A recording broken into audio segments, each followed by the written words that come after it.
Welcome back to the Open Wide the Doors podcast here at the St. John Paul II Parish family. I'm your host for today, Erin Wright. And as we celebrate the 250th anniversary of America's independence, we are grateful for the freedoms we enjoy as Americans. Today, we're exploring a deeper question. What does freedom mean from a Catholic perspective? To help us unpack this important topic, I'm joined today by Dan Redden, member of the Knights of Columbus, an organization known for its commitment to charity, unity, fraternity, and patriotism. So thank you, Dan, for being here. Thank you for having me. I appreciate it. So before we get started talking about freedom, can you give us a little bit of background on the Knights of Columbus fourth degree? Absolutely. So in the Knights of Columbus, there's 4 degrees, the fourth being the patriotic degree. The Knights of Columbus was founded in 1882 by Blessed Michael McGivney, Father Michael McGivney, specifically as a Catholic men's fraternal organization to help widows and orphans that weren't receiving any kind of social help because there weren't social programs and because they weren't part of secular social programs or social organizations like the Masons. So Father McGivney saw this need, decided to create the Knights of Columbus, and started it in 1882. Around 1900, the men that were knights at that time, because of the anti-Catholic and the Catholic persecution that was going on in the United States at that time, decided to come up with a degree in the Knights of Columbus that highlighted that you could be both a good Catholic and a patriot and a good citizen at the same time. So the fourth degree started in 1900, actually February 22nd, 1900. 12 men, New Haven, Connecticut. They were not ordained. They were exemplified into the fourth degree order, and from there it grew. And the whole purpose of the fourth degree is to show that you can be a good Catholic, but you can also be a good citizen and patriot of your country at the same time.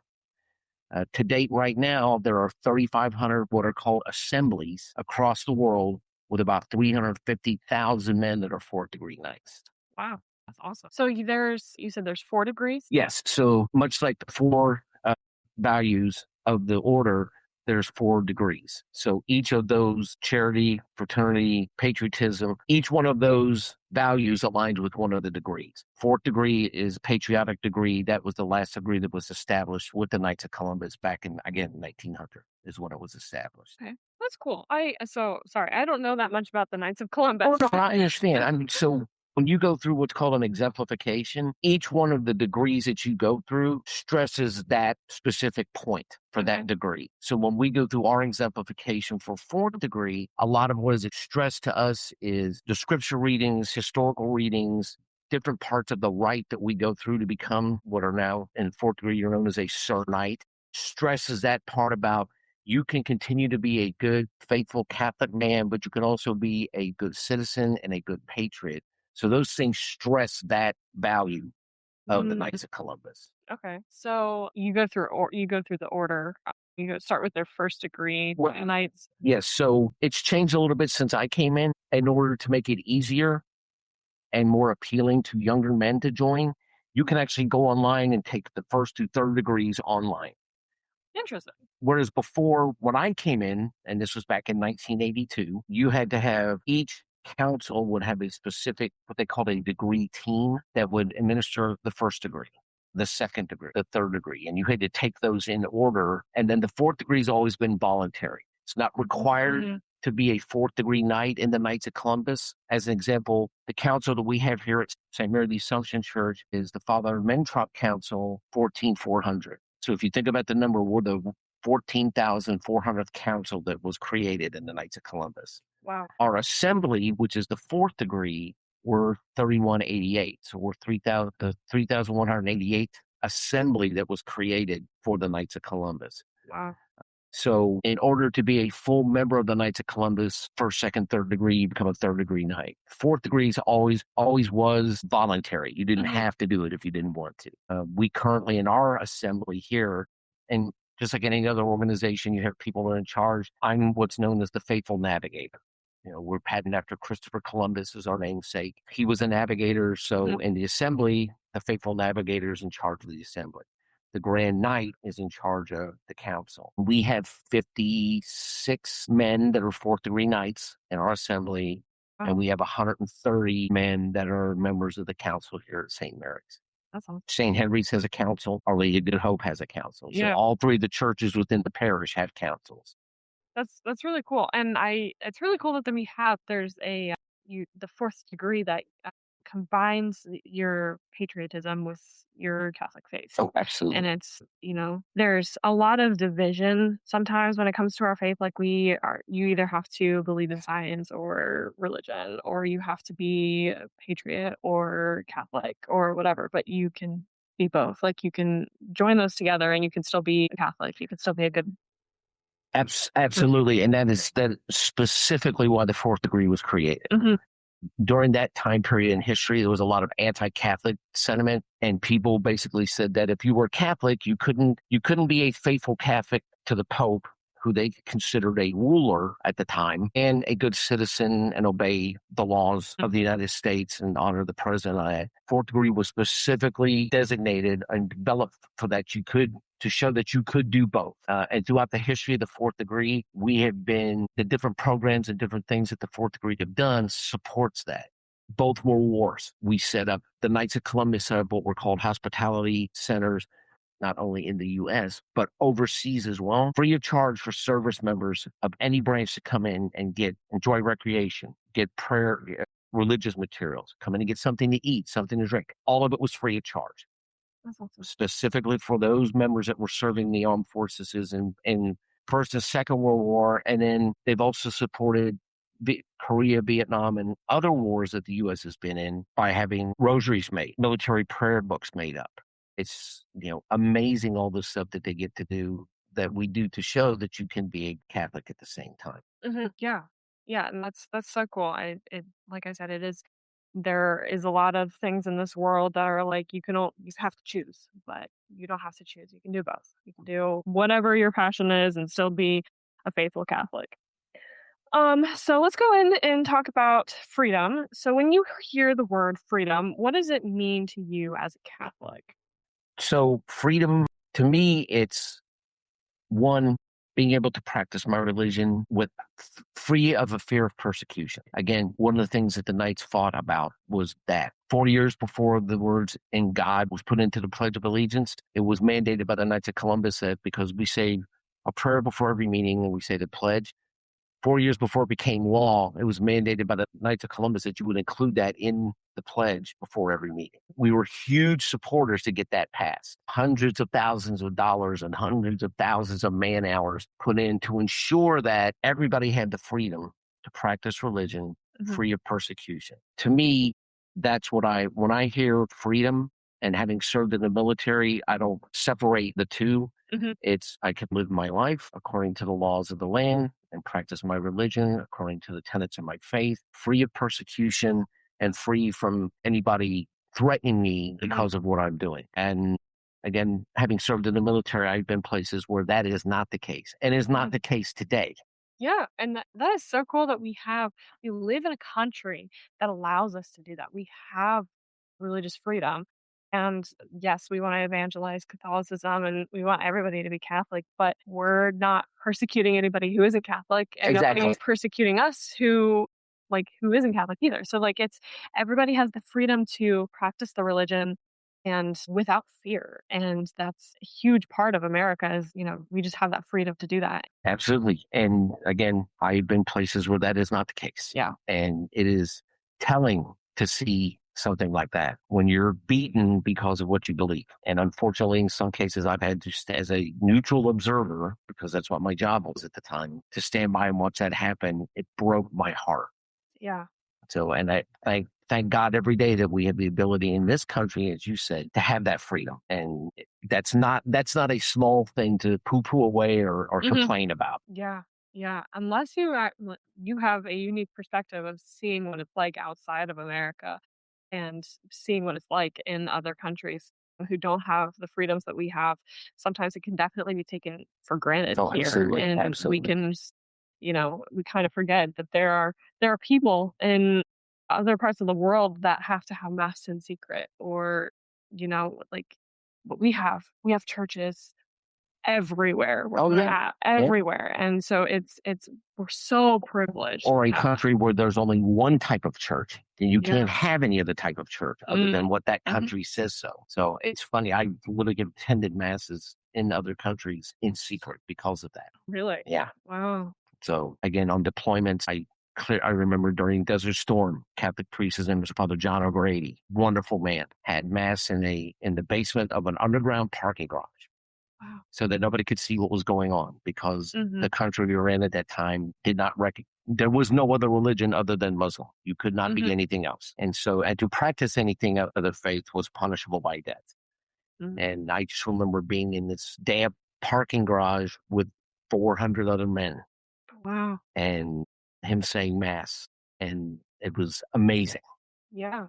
But again, we had to do it in secret because we weren't allowed to do it out in the open. Yeah. That's gotta be such a profound experience. Like, I'm sure that was, like, very frightening for you but, it's Frightening and strengthening at the same time. yeah. I mean, when you see that many people, and again, I was stationed at Fort Riley at the time in Kansas. We never had that many people in church back in Fort Riley, Kansas, because again, I think that's a freedom that people took for granted. Mhm. So yeah, it was. It was like, wow, this is really great. But at the same time, it's like, wow, we have to do this in secret so that we don't get killed or we don't get Yeah. punished or we don't offend our host nation friends.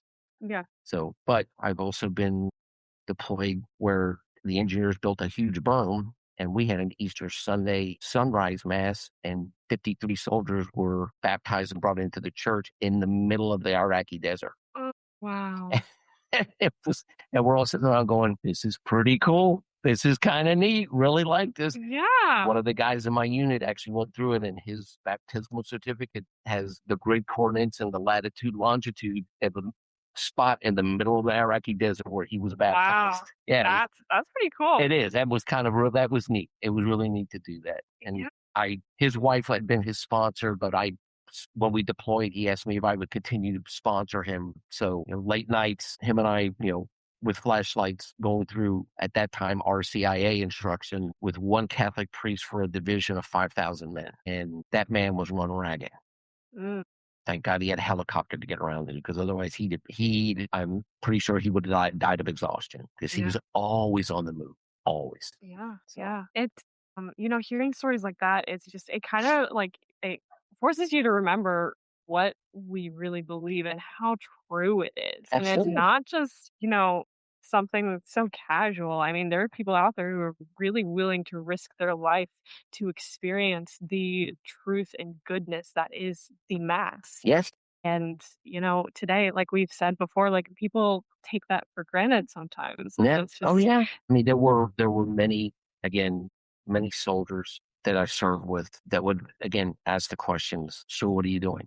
I'm praying the divine office. Well, what's that? And that became a conversation starter. Or, hey, sir, what's that? Well, my confirmation saint is Saint Michael the Archangel. So I carry around one of his prayer cards. What are you doing? I'm saying the Saint Michael prayer. What does that mean? And I'm pretty sure there's at least a handful of soldiers out there that converted to Catholicism based on not just mine, but what they saw in a combat or mhm, austere environment as far as men practicing their faith.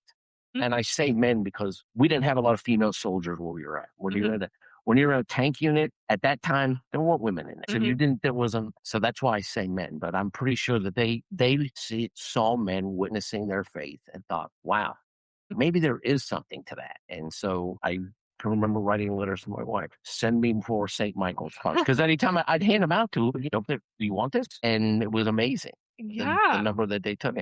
That's the other thing that the Knights do, the fourth degree. All that religious material that's printed free of charge and given to the armed forces, regardless of branch of service, to give to the soldiers when they deploy, whether it's combat deployment or a peacetime deployment.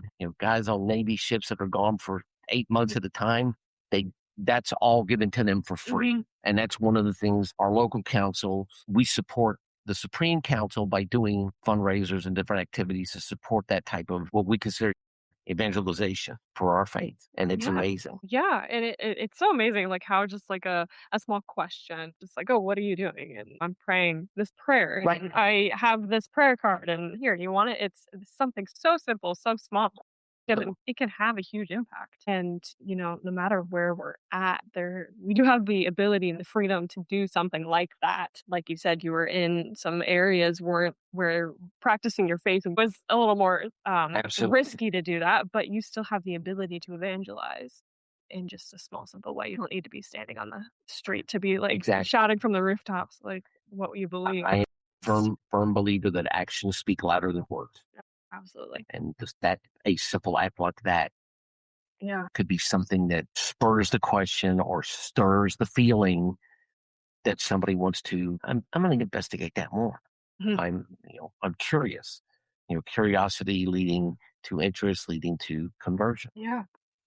It doesn't have to be a quick process. And Mhm. most of the time it's not. Mhm. I mean, I know myself as a, lifelong cradle Catholic, I'm still learning things every day. Oh, 'Cause I'm like, I didn't realize that. yeah. So, There's never going to be a point where we reach oh no. complete understanding of what we believe. And It's, most of the stuff I'm learning is from my daughter-in-law, who's a convert. oh, And yeah? yeah, because she'll question me. I'm like, man, I got to go now. I got to go look that up because I'm not real sure on the answer I need to give her on that one. Yeah. Yeah. So, and that's great. I want her to continue to do that. I think it's wonderful. Yeah, it really humbles you as a Catholic, Oh as yeah, a non-Catholic or a Catholic who, like, converted, who wasn't a cradle Catholic, ask you a question, you're like, I don't know that, I'm sorry." right. So, yeah, I've definitely been put in that place several times. Yeah. Oh yeah. So, how does, the Catholic understanding of freedom different from the way our culture often defines freedom? And this was I think one of the other questions that we are going to talk about too, because to me, it kind of combines. I think that the majority of people that don't have a strong faith background, and I say faith as opposed to Catholic because again, their view is I should be able to do what I want when I want, and I don't care what the consequences are to me or you because I don't believe in God or I don't believe in what you believe in. Mm, And I think social media it's misused. The purpose for it is misused. A lot of untruth is put out, especially like news feeds and everything else. I remember when like network news was here's the facts. mhm, You're smart enough to make a decision on your own. mhm, Well, but that I don't think we're not seen that way anymore. It's mhm. like you're not smart enough to make your own decision. I'm going to tell you what you need to think. That's taking my freedom away. And I think that happens not only with social issues, but with specifically in your religious beliefs. What you believe is stupid. You need to believe this. Or I should be allowed to believe whatever I want. And again, to me, disagreement doesn't mean disrespect, but I don't have to believe what you believe. I don't have to support what you support. But we should both have mutual respect for each other to allow that freedom to flow back and forth. Pray every day that everybody comes back Yeah, to this to we become one holy Catholic. Okay, it's going to take time, but yeah, we're heading that way. yeah, I think we are. I think the tide is changing a little bit, and I see that again, even from the Knights' perspective. We have a program called Support for Seminarians, and not just seminarians, and also for young women that are going through the process to become a nun. And so we make collections, we say prayers for them, we do donations for them. Thank God we just had two men ordained in this parish. yeah, One one one was our seminarian for a couple of years. One was the family that belongs to the parish. There's as Knights, we do a lot of ceremonial things in the fourth degree. We do honor guards for ordinations and first masses and those types of things. I went down this year to the Cathedral of Cincinnati for the ordination mass. Nine young men ordained. There's 50 plus men in the seminary now. that's awesome. And they're like the professors and priests that teach down there, and I'm sure Father Fox and the other priests here, you haven't seen those kind of numbers since the 60s or 70s in the seminary. So I think the tide's changing. I also see younger people that have, for lack of a better term, tried different things, but they always come back to, Mm. wow, it's like that aha moment when your child is in their 20s and says, hey, Dad, you were right. And you're like, they're coming back to the church saying, Mhm, hey, guess what? You were right. mhm, That's what I've been looking for all along. And now it just took me a little long path to get there, mm, but I'm back. yeah, And I think that's wonderful. I mhm, think that's amazing. And as Knights, we try to do as much as possible to encourage that, especially talking to young fathers, whether it's a donut Sunday that we're hosting or some event that we're doing. And I get it. Young men that have families are busy. I was there once when I had at one time, again, being in the military with a 2, 4, and 6-year-old. mm, That was tough. And I give all credit and praise to my wife because she's the one who raised those kids. mm, I was gone a lot. yeah, But your time's not your own at that age. And so when we talk to men about joining the Knights of Columbus or even becoming a fourth degree knight or helping with the programs, the response is usually very positive. I would love to do that. However, life's getting in the way. And I'm like, you sit there and look at them and there's their wife and 4 kids. I'm like, yeah, brother, you got a lot of life going on over here. I understand that your time's not your own. A couple years ago, we tried a program called Give Me an Hour. And it was, we asked all the knights in the council to give us 1 hour a year of service, whether it was collecting for adults with developmental disabilities, helping with our golf tournament, helping with the fish fry, anything. Just give me an hour. Because I'm like, if we do that, that's 130 hours of volunteer service for our accounts. If every man just gave 1 hour, I said, okay, now think about if every man gave 1 hour every month. So now it's 130 hours times 12 months. And then I asked for once every week. And we tried to build, because again, it's all part of service. Yeah.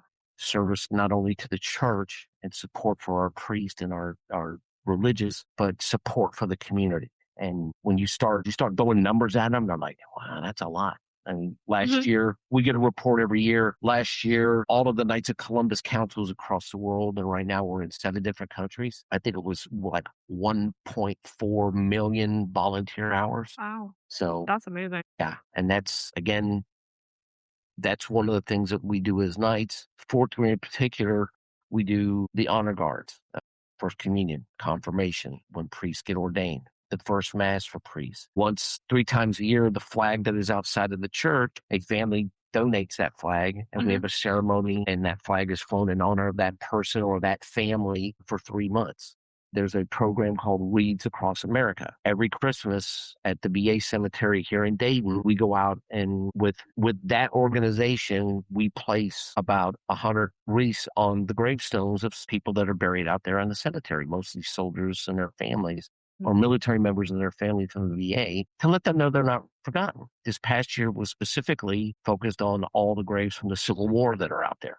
Wow. So we put, we bought and donated 100 wreaths. The flags that you see around Springboro, the Optimist Club has a thing called Avenue of Flags as part of a fundraiser for us to donate to our charitable endeavors. For the Knights of Columbus, we go out and put out about 100 flags for all 5 of the holidays.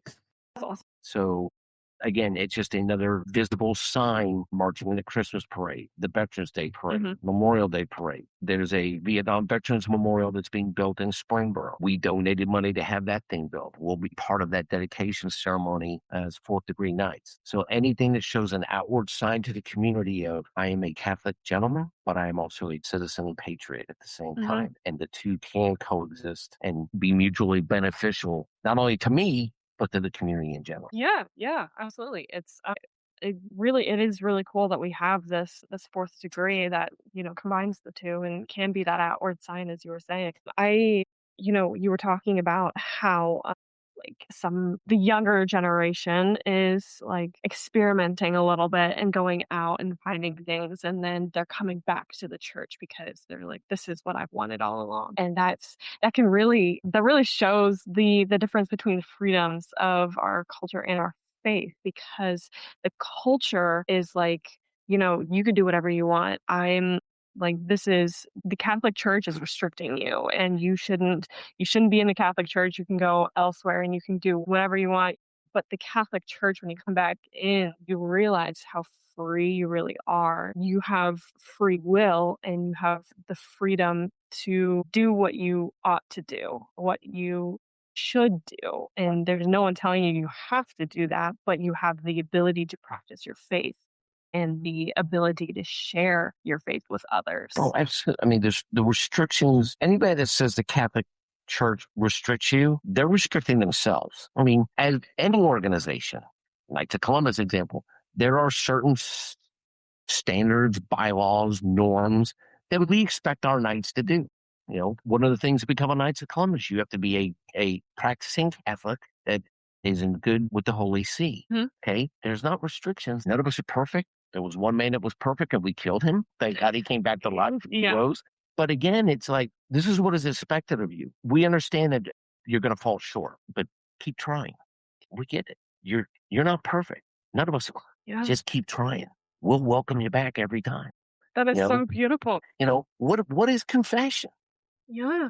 Every time. I'm like, again, we know you're not perfect. Here's a sacrament that says, you know what? I understand you're not perfect. I'm going to take it all away and you can start over. Try not to do it again. Gave us his body for our Absolutely. imperfection. Absolutely. Oh, that is so good. It's like, that's again, people don't, when I explain or try to explain that to other people, Mhm. whether as a Catholic gentleman or even in the Knights when we talk about it, it's very, they have a very hard time to grasp that. And I encourage them, I'm like, let's keep talking. Or do your own research, do your own investigation, go in and figure out what it's about. I said, find a priest to talk to. Mm, They're busy men. I understand that, but strike up a conversation with one of them. mhm, You'd be surprised that they'll just sit and talk to you about things. mhm. They'll answer your questions. Yeah. I mean, it's but I also again, we have a thing in the nights at the end of our meetings, we call it for the good of the order. And normally in the council meeting, it has something to do with strengthening our faith and how to evangelize our faith. And Mike Pfeiffer's our lecturer. He does a wonderful job doing that. He's also in formation for the diaconate right Mhm, now. So it's great. In the fourth degree, we have the same thing for the good of the order, but ours focus, the gentleman that does ours, he's the faithful captain. His is to tie the patriotic side into whatever he's teaching us. And so in May, during Mary's month, I did not know until he went through and did the research and presented the fact that the fourth degree Knights of Columbus were instrumental in getting Eucharistic processions and May Day parades, to carry around the Blessed Virgin, permitted and allowed to happen. The majority of them at the beginning happened in ethnic neighborhoods, the German neighborhood, the Irish neighborhood, the Italian neighborhood, strong Catholic background neighborhoods. But now you'll see, and the Knights are a big part of it, Eucharistic procession in New York City that stretches for miles. mhm, Like, and you'll see the Knights Honor Guard right there. And so that's again for the good of the order. He explained all the facts and everything and figures of what had happened and how the Knights were instrumental in getting not only getting the city but getting the country to accept that. And it's like, and one of the arguments was used. I thought this was kind of funny. I'm sure when you're a little kid, you see it like a Fourth of July parade. I know I remember one of the things they had was the Shriners riding around in their little cars. I don't know if you remember that in a parade or not. So these guys, and right behind it was usually the Knights of Columbus Color Guard. mm, So, but again, those are all just outward signs of community of look what we have, look what's mhm. going on. So, Yeah. and that was one of the arguments that they used when they were arguing for being allowed to have those processions. It's like, well, you let that group do it, Mhm. why can't we? But yeah, it's amazing to do that. And especially with, like you said, the young people that are coming back, we've seen an increase in our council and in our assembly of what I call young men that are like, under 40, which is great. Yeah. Because again, that's that time in their life is they got a lot. Yeah, for sure. It is really cool that we have a bunch of people coming back to the faith Mhm. after being away for however long, and it is, people are crying for them and prayers are working, and Absolutely. so it's so beautiful, so great. So why do you think so many people associate freedom with simply being able to do whatever they want? Again, it's social media. I mean, if you think in my lifetime, the internet, cell phones have not been around when I was young. Mhm, When I was your age, look, I can remember I went to University of Dayton for college, and there was a building, Shama. There was a building on the campus that was the computer, not the computer center, it was the computer for the campus, the big reel to reel and everything else. I went back there when I commanded the ROTC detachment there and walked into the same building to sign for a cell phone. And I just remember looking at the cell phone and looking at the young man, and I'm like, there's more computing power in my hand right now than there was in this entire building when I was a student.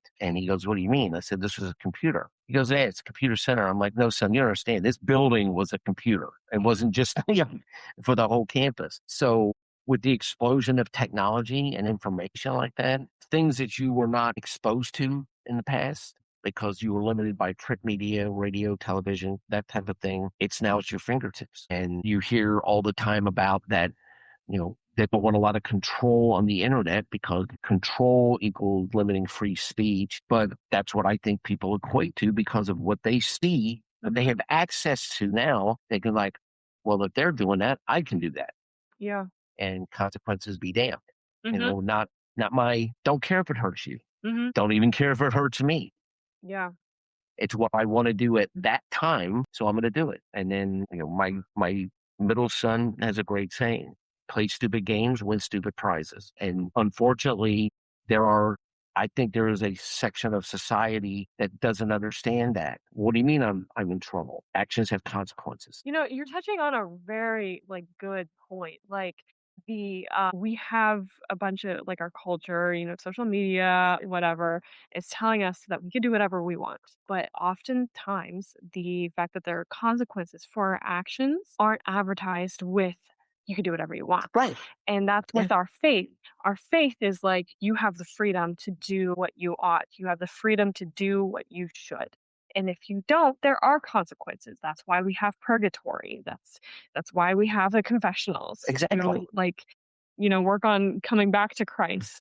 Well, So, I mean, even, and I've noticed this in the past, I'm going to say 2 years, the amount of Catholic content, whether it's a podcast or priest that they're posting online. I think the Catholic Church is finally waking up to how to use social media to mhm, get their message out that here's what we believe. Here's what you can do. Here are the consequences, whether you do or don't do it. Your choice. yeah, We're not passing judgment. We're not telling what you have to do or don't have to do, mm, but we've laid the groundwork. You make the decision now. But there's been an increase of that type of content now, and there are some parts of society that scares them because now it's they've figured out effective messaging. yeah, What are we going to do now? Because yeah, they're countering what we're saying, and people are listening to them. yeah, Well, people tend to listen to the truth. yeah, yeah. And so my wife again says I spend too much time on the phone, but Father Mike Schmitz, love listening to him. Even I listen to Father Ricardo, and you're talking about stuff that he recorded back in the 2010s Mm, that is still relevant today. yeah, Love listening to him, and just ordinary people that are like, hey, here's my faith story. I hope this helps you. If it doesn't, delete me and keep scrolling. Or yeah. got questions, let me know. As Knights, we've done a lot more to get that message out too. Our Supreme puts out a once weekly, not a podcast, but they send emails out and stuff like that. Because again, our target is a older generation. I Mm, mean, let's face it, most of us did not grow up using a computer or have this iPhone. It was a mhm, corded phone. So they've done a very good job of adjusting their messaging and the means of messaging based on the demographic they're going after. But it's the same thing. It's like you can be a good Catholic and you can be a good citizen and patriot at the same time. The choice is whether you want to or absolutely, absolutely. Yeah, there's so much. There's a lot of wheat in the weeds, yeah, social absolutely. Yeah. media, there's a lot of bad stuff out there, but there's a lot of good, and, there's a lot of good with freedom, but there also can come a lot of bad with freedom, which is, like what happened with Adam and Eve. They had Right. they had the freedom, and then they chose sin, chose the original sin, Yeah. and so, We have free will, yeah. you know? So, it's so good that we have that because we have the ability to choose God and choose His love. We have this, freedom to choose God because we can love Him more, and, we can serve Him in a better way and work on converting others to love Him as well. So, Absolutely. And again, with the Knights, it's one of our things is evangelization, to go out, and the way we do it is by recruiting faithful Catholic men to become part of the organization, and then just live your life to the tenets of our faith and to what the Knights believe in, and let your outward example be the evangelization of it. yeah. you know, attend men's conference, go to Mike. I was telling you, Mike Pfeiffer, our lecturer, him and his wife, every Friday, they do a rosary in front of the abortion clinic that is still functioning here in this area. Yeah. Uh, So beautiful. and there's been several times that the Knights will go on and do that with them. That's So we do the baby bottle campaign. mhm. So that's organized and run by the Knights of Columbus. This past year, it's gone down a little bit, but this past year we donated, I think it was like $15,000 or $17,000 to the pregnancy center. We go down and they got a new building, so we went down and helped remodel it. We helped with painting, those types of things. But again, all outward signs of what we believe Mhm. as Catholics and what we want to show people that you can do this and still be a good citizen also. Yeah, absolutely. It's so great.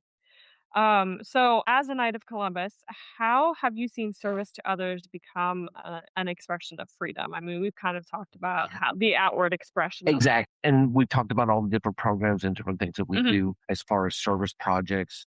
We have another we call it the Chalice Fund, but one of the things we do as a knight is we have a program where once you become a fourth degree knight and if you pass away, you can designate to have a chalice either given to a specific priest, a religious order, a church, or your family can decide what to do with it as remembrance of Mhm. you and the fact that you were a faithful fourth degree knight. So service to others, I mean, the outward sign of it is just to me, it's being present to show people, hey, we are no different from the patriotic side or from the community service side of the optimists or Masons or, as far as community service. We also want to show you that you can still be a Catholic gentleman and do this too.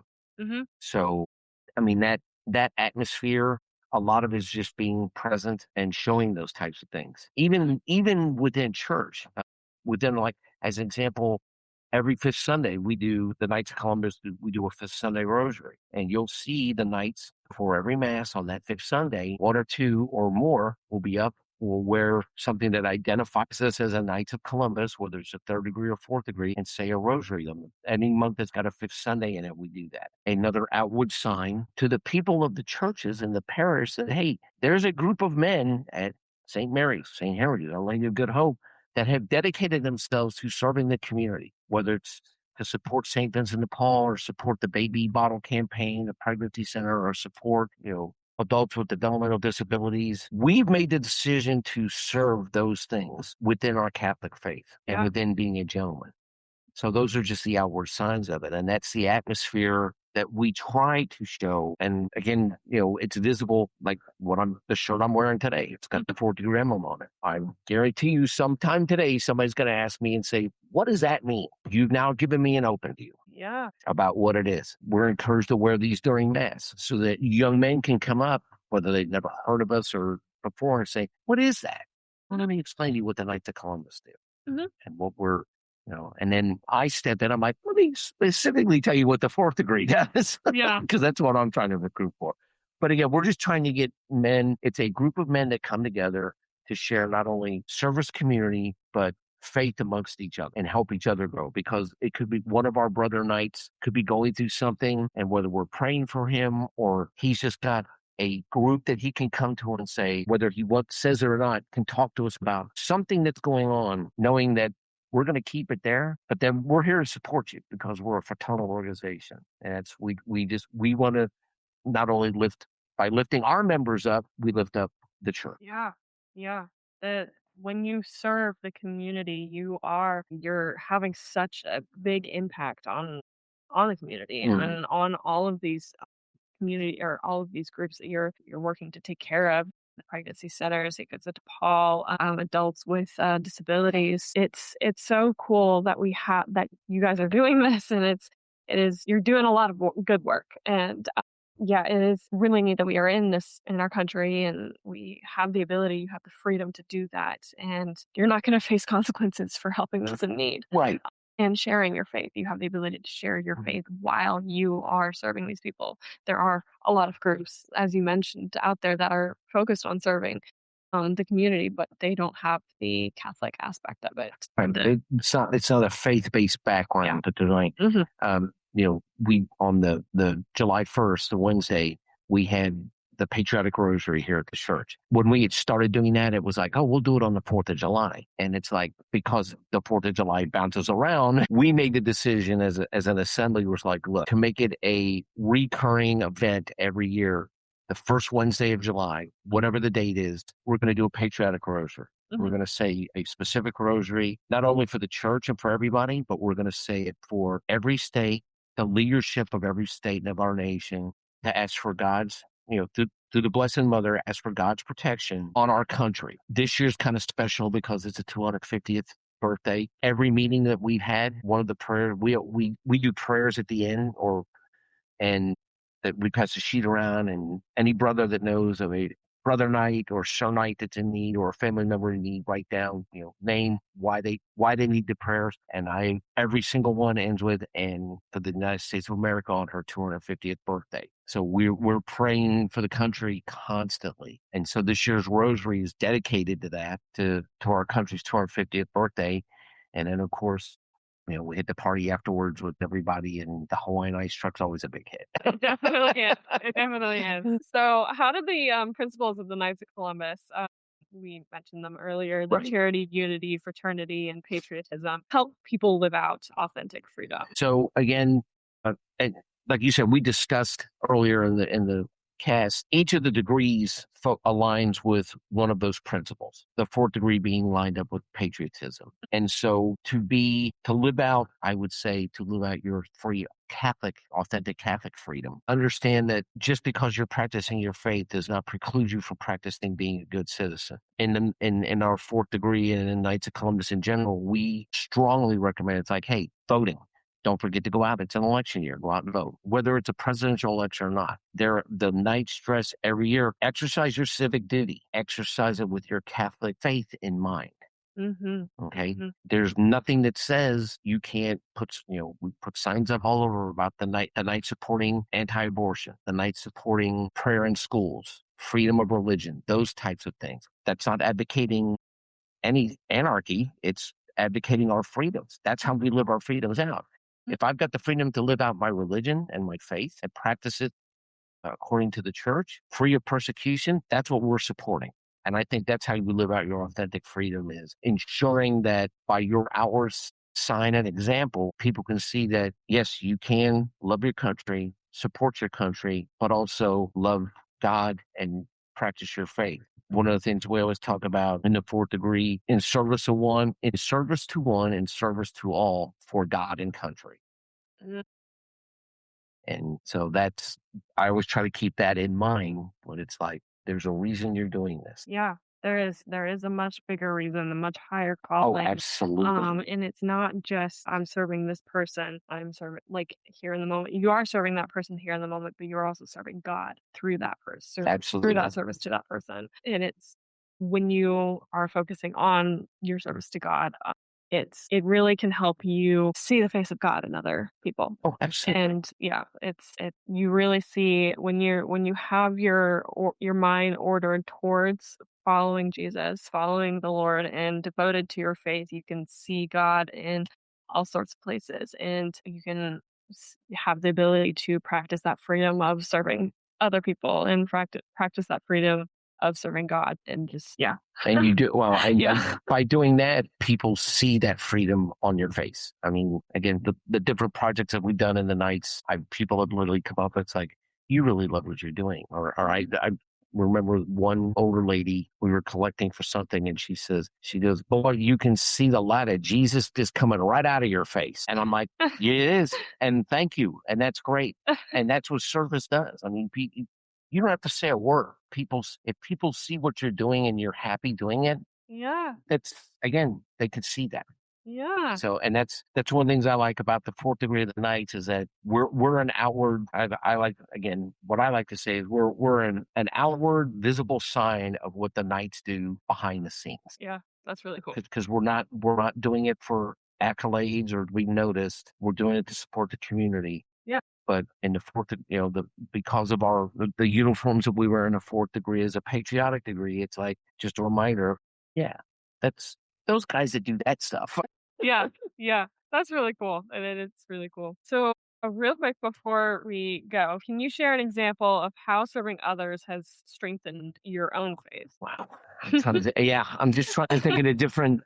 I would have to say that the service projects that we do, and not one in particular, but the majority of them, is just to see when we donate something to, whether it's the pregnancy center or a check is given to the Warren County Developmental Disabilities Center, or changing the flag out in front of the church, anything like that. The honor guards for first masses, just to see and hear people make comments afterwards. To me, those are examples where I'm like, okay, this is worth it. this is me living out my Catholic faith. We're always glad to see you tonight. You guys always look so great. Thank you. You added so much to this ceremony. Father Jancic and Father Craig both were just like, you don't know how special you made this just by being here. And I'm like, why would we not be here? We're here to support your ministry. Our ministry is to support your ministry, to support the church.